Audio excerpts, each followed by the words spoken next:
May mensahe si Pangulong Bongbong Marcos sa mga opisyal ng gobyerno na hindi nagagampanan ng maayos ang kanilang tungkulin.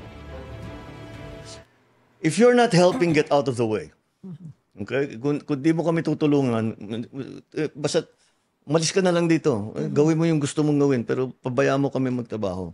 That's my attitude also. Sa ikalawang episode ng podcast ng Pangulo, nilinaw niya na hindi lang pagsisante ang tinutukoy niya.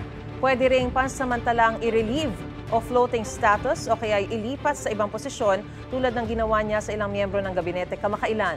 Dagdag ng Pangulo, hindi na uubra ang business as usual sa gobyerno. Patuloy raw ang kanyang inspeksyon at pag-iikot para tiyaking naaabot ang mga target ng gobyerno.